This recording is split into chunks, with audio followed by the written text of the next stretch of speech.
Much of Idaho's economy is tied to agriculture, which in turn depends heavily on winter snowpack that melts in the summer and creates runoff, which can be used to irrigate crops and water livestock.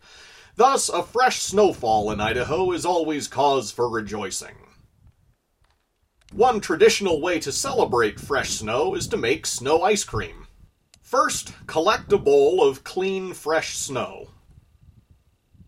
Then add just enough milk to produce a consistency that is smooth but not quite slushy.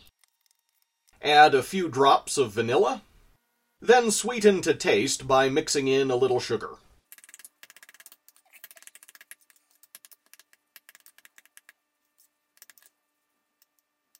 That's all there is to it. Thanks for watching the Idahoan Show.